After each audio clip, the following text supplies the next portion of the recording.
In this video, I'll walk you through a 10-step system for change to help you improve your flow, smoothness, and unnecessary effort when speaking. Number 1, understand the terms. Ease comes from efficiency, not effort. Fluidity comes from flow and letting go, not control. Our bodies have a remarkable way of functioning as they should until we step in and manipulate change. This can be through poor posture, tension, or even self-criticism. Adopting a healthy and efficient way to speak is more of a holistic approach as opposed to any specific technique alone. When the body is aligned, the voice is warm and limber, hydrated, rested, then it's much more likely to function as it should. If there's any strain on your body, that then will have a detrimental effect on your voice. Likewise, if we are overly critical of how we sound or the way we speak, we're actually hindering ourselves from opening up and expressing ourselves fully. Number 2, study examples. As children, we grow adopting the vocal habits of those around us. We see the world and we learn to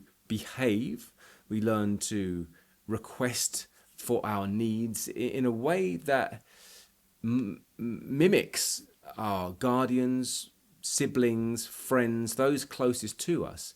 And so a lot of the habits we have perhaps adopted through life have started in those formative years early on. And that's how everyone learns, from the world around us. But that's not to say that you are limited to what's been formed at that time. You can change those patterns. You can start to develop and rework your voice to be what you want it to be, within reason. But one of the best ways that you can do that is actually having a very specific voice or person you would like to take the traits of. Because of the way we've learned to mimic those around us as children, it's a really good idea to have some kind of, not just a goal in your head, but an actual tangible real person that you can take certain vocal qualities from, or perhaps even 3. Maybe you like the way someone has positivity in their voice. Someone else you might like their accent, perhaps. Not that you want to change your accent, but maybe someone else has like other vocal qualities, like a certain resonance or the way they articulate themselves.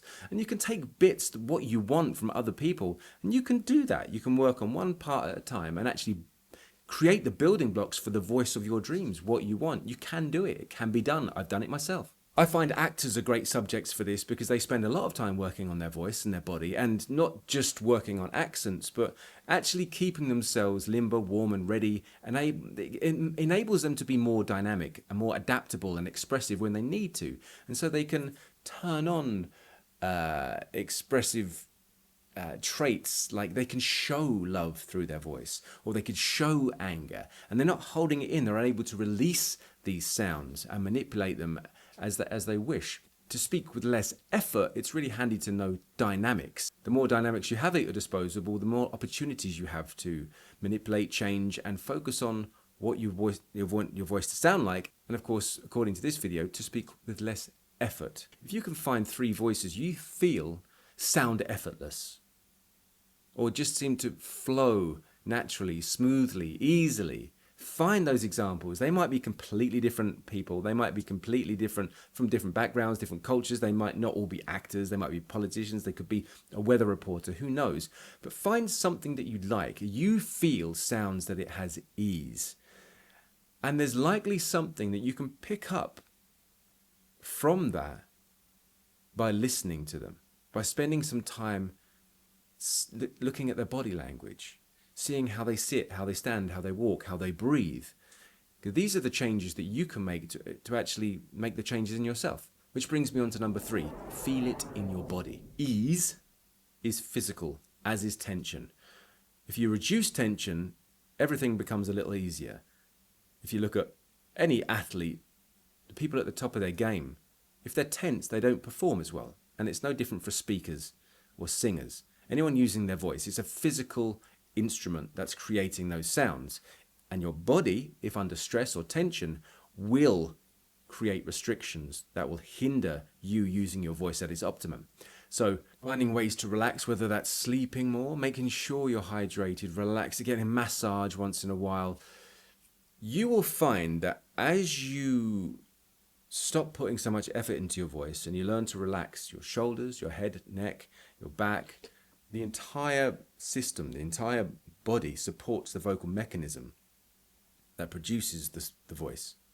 And if you do feel strain here in your larynx, somewhere in your voice box, that's attached to other parts of your body, under your jaw, to your neck, to your clavicle here, and everything else is attached to other parts of your body. And because everything is connected, you want to see the voice as the whole body, not just this area here in the mouth. So, by feeling it in your body, try and check in with, do you feel any tension anywhere? It could be in your foot, in your back, in your knee, in your shoulder, in your chest, in your ribs, head, neck or shoulders.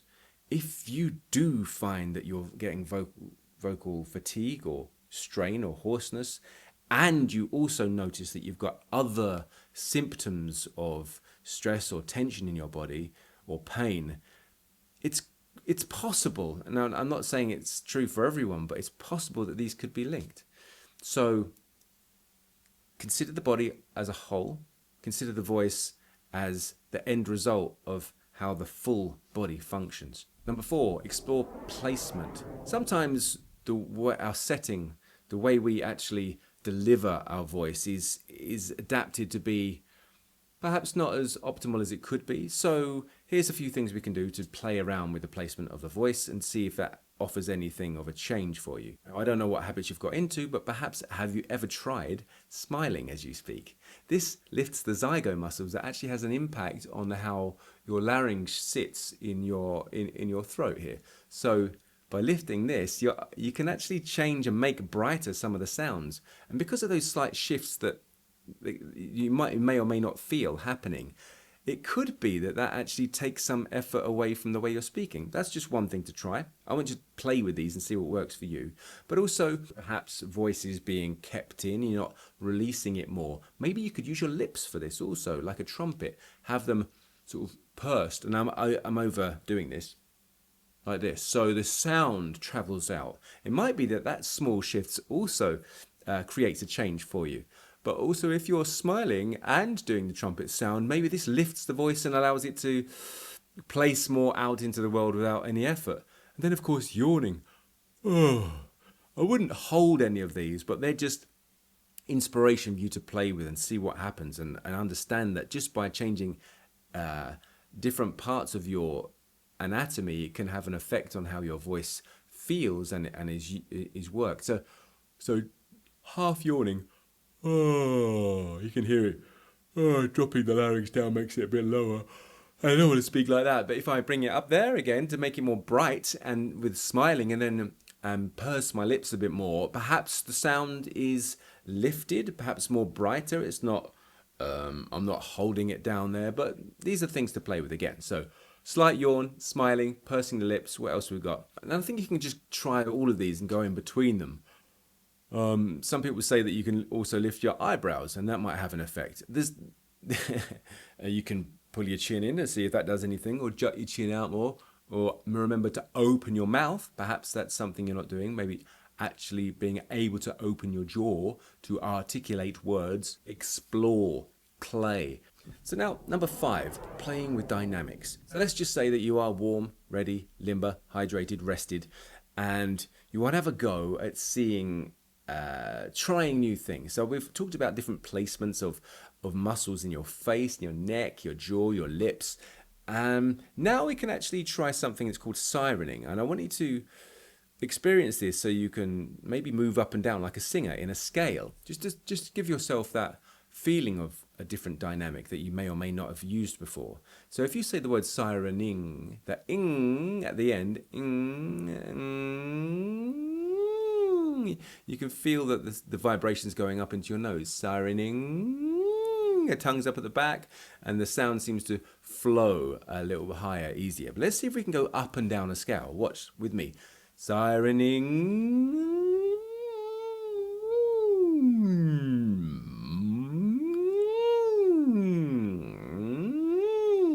Just play with it. And then what happens if you were up there and you started to speak up there? Of course, that's falsetto and it sounds a bit weird. Maybe you don't have to go falsetto, and you can actually go down there as well and speak.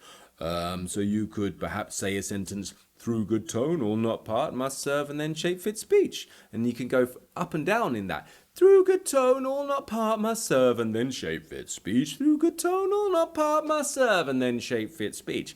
This is not supposed to sound good. It's just supposed to get you playing, get you moving, trying different dynamics. So let's say that one dynamic is high and low, right? Up and down.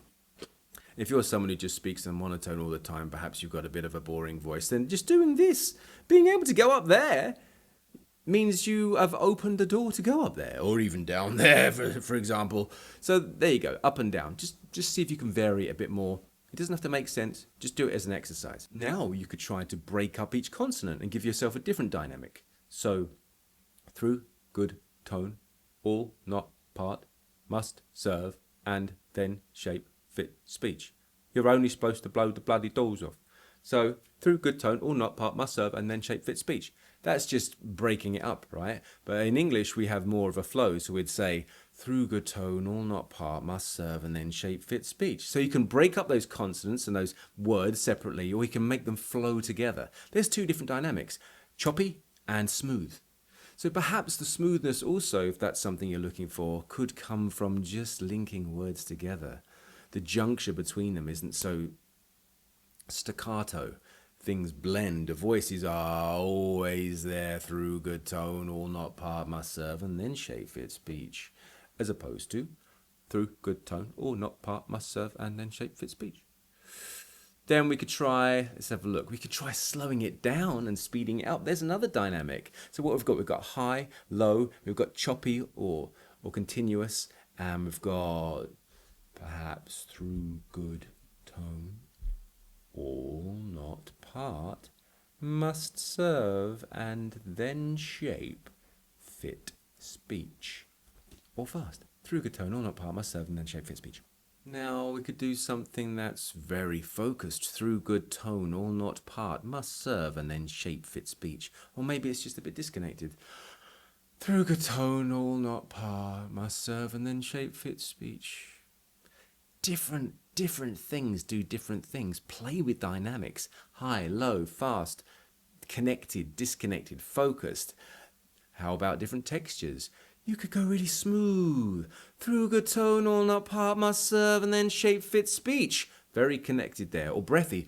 Through good tone, all not part must serve, and then shape fit speech, if you want to get a bit gruff towards the end there. But look, here I'm saying is there's different dynamics. You can play with them just as practice. If you want a good video on vocal dynamics and ways that you can manipulate and play with your voice, here is a very, very, very, very popular video of mine, which goes through many different dynamics, and in fact will give you millions of options for creating voices if you're into character voices. I digress. Let's go back.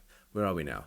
Number 6, use imagery and colour. Now there's something about using technique and thinking about what you're going to do that kind of makes you use your left brain. But if we start to add imagery and colour to the way we use their voice, at least in the way we appreciate it and the way we think of it, it starts to open up more of our right hemisphere, and we become more intuitive, and we use more of our imagination.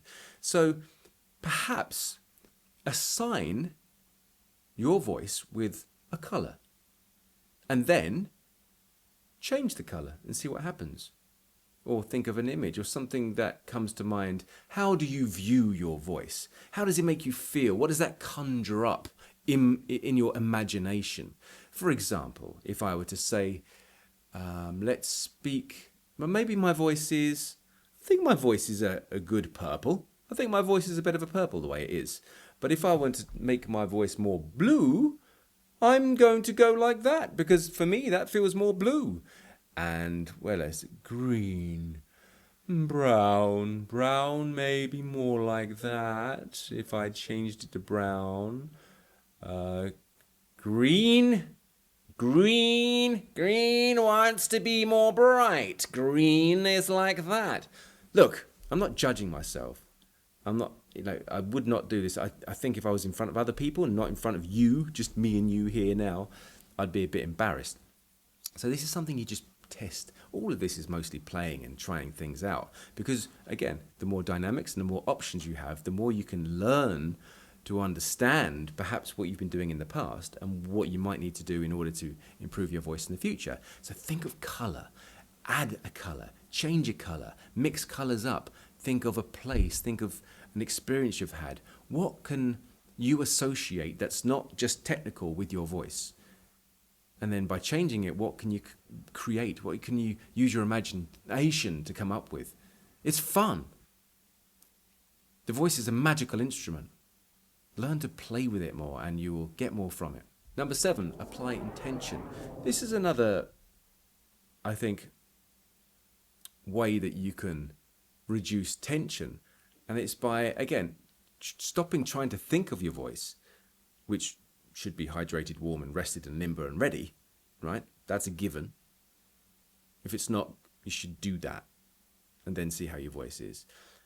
But by knowing what it is you're trying to achieve when you speak, you can focus on that and your audience and pay less attention to how you sound. But because by focusing on being self-critical about how you sound, you're kind of bringing attention to your physical vocal mechanism, and that can actually shut you down because your ego is judging. It's getting in the way. It's restricting you. So by applying intention to who you're speaking to or what you're speaking about, or having a very clear knowledge of your audience or what you want to give the person you're speaking to, it stops you from thinking so much and allows you to focus outwards. Like we did with using color or imagery, we're focusing more outside and using our right brain rather than our left hemisphere. This also has the same effect. So, if we're trying to control a voice, it creates tension and restriction. So we're trying less to think about how we sound and more how we're affecting the other person when we speak. It doesn't have to be manipulative, but you could be manipulating someone. You could be lying to someone, or trying to cheer someone up, or telling someone a joke, or flirting with someone, or telling someone off. What is it? Be precise, be clear, keep it simple, but focus your attention outwards. And that intention will help you release your expression more. And therefore, less vocal fatigue and strain. Perhaps. Not for everyone, but that could work. Number 8, and I guess I've talked about this, but I'm going to hit it head on. Remove tension, right? Sleep better, drink more water, eat healthy foods, get a massage, meditate.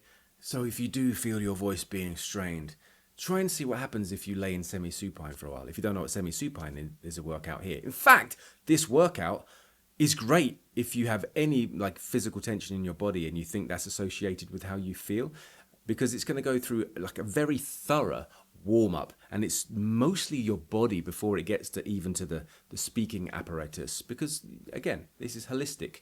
So your voice starts with how the rest of your body's functioning. So remove that tension, check that video out. It's going to be really helpful for you. Number 9, reflect on yourself. Be honest. Take your phone, record yourself speaking and listen back to it. Now, you may or may not like the sound of your own voice, but you really do need to get to the point where you can listen objectively to yourself and discern whether or not you're using your voice in a way that you think supports ease of effort, or does it sound like you're pushing? Does it sound like you're forcing? Are you straining? Because it's all very well feeling how we feel when we talk, but have you ever listened back? Reflect on that. Go through the exercises in this video, play around with your voice, and reflect on those. Did anything change? Did anything shift? This self-reflection is a really good way for you to track what's going on. And actually, number 10, journal your results. Write it down. Do track how you feel now. Go through some of these exercises in the video. Maybe you will, maybe you won't, but it's here for you. If you do go through and try these things, you never know what's going to happen. So it's worth giving it a go. Whatever you do, it's always easier if you have someone outside to look at what you're doing and offer advice. So if you can go to an acting class or to a voice class or to something where there is voice included in the training, perhaps I think acting is a really good one to do, but you might feel a bit unsure about that. A lot of people go to Toastmasters, but it can be very technical and they don't really give you advice on how to speak the physical act of speaking. It's mostly to do with rules and formalities and rhetoric. So that's not really going to help your voice. It has its benefit, but it doesn't serve you when it comes to speaking with more ease. But part of that is feeling confident in yourself, and part of that is just getting out there and practicing. So anything you can do to practice and to play and to explore is going to be of use. And if you really do still suffer after trying some relaxation techniques from hoarseness or strain, go and see someone. Go and see a speech therapist or a pathologist or a doctor even, because, your voice is such a powerful expressive tool for communication in the world that losing that would be a real shame, and I don't wish that for anyone. So if any of this helps, I'm glad. Leave me a comment. If you want to share this with someone else you think they can get from benefit, go ahead and do that. Look, I have many courses that are available to you. There's a link in the description box below. Come and check them out. Otherwise, join up, sign up, give us a thumbs up, and see you next time. My name's Darren McStay. This is Improve Your Voice. Until the next time, look after your voice. I have so many tales to tell, and up till